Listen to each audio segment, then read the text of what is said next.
The good news is, if you're taking the LSAT in 2025, there's less material for you to study. Today, I'm going to share with you what I would personally do if I wanted to score a 175 or above on the LSAT this year. For those who don't know me, my name is Steve Schwartz. I've been teaching the LSAT since 2005, and I personally increased my LSAT score from a 152 to a 175. Now, of course, back when I took the LSAT, it had logic games on the test, and the test was also on paper. You took it in person at a testing center. Logic games have since been removed from the LSAT, and you take the LSAT on a computer, potentially from home on your own device.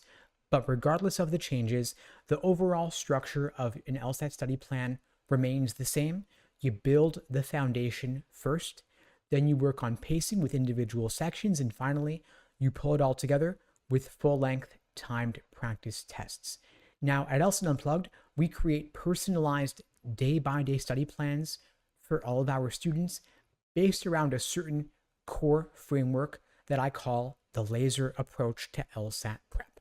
LASER is an acronym standing for Learning, Accuracy, Sections, Exams, and Review.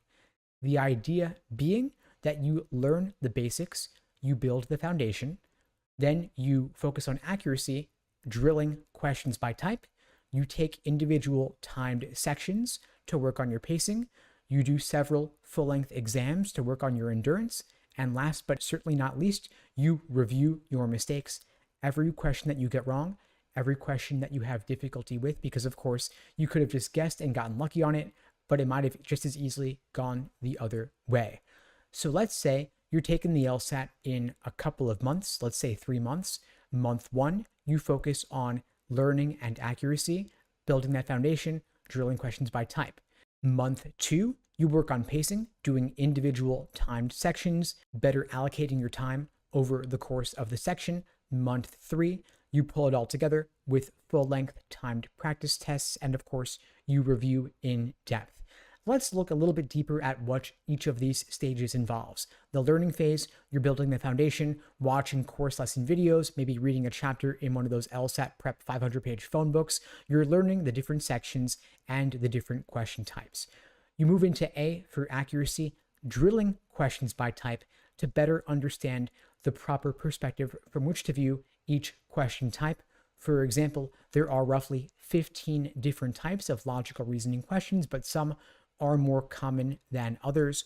So I might start by recommending that you focus on the most common 3 types: necessary assumption, inference, and flaw. You do 20 or 30 of these questions in a row to get crystal clear on how to approach this type of question. Then S for sections, you're doing timed sections, 35 minutes with standard timing, determining how better to allocate your time over the course of the section. Logical reasoning questions are in a general order of difficulty, meaning they get more difficult as the section progresses. And so for this reason, you want to go faster on the easier questions, building up a time bank that you could then apply to the tougher questions later in the section. If you have your standard 35 minutes for a single section, you're spending roughly 10, maybe 12 minutes on the first 10 questions, then slowing down on the tougher questions that truly need it, maybe flagging 3 or 4 difficult questions to come back to later. Then stage 4, E for exams and endurance, you're doing at least 10 full-length timed practice tests, maybe 1 or 2 a week, working on simulating test day conditions, building your endurance so that it's not dropping in the 4th and final section just because it's the 4th and final section. And then of course you are reviewing in depth every question that you get wrong and every question that you have difficulty with. I have a framework for this called the Socratic Review Method. It's a cornerstone of my courses and my one-on-one coaching programs. If you're interested in finding out more, you can check out the links below this video to book a call with me and my team. We'd be glad to help you out. The idea here being basically, though, that you want to better understand exactly where your misunderstanding comes from when you get a question wrong. Was it misunderstanding the stimulus or the passage? Was it misunderstanding the question stem type? Or was it that you fell for a particular trap in terms of a tempting wrong answer or an unappealing right answer? If it was a tempting wrong answer, what made it tempting? and what ultimately made it wrong. If it was an unappealing right answer, what made that answer choice unappealing, and what ultimately makes it correct, because you have these traps of encouragement towards the wrong answer and traps of discouragement away from the right answer. And until you know which tricks and traps you personally are uniquely prone to falling for, you may just end up making the same mistake again. And that's what we want to help you avoid.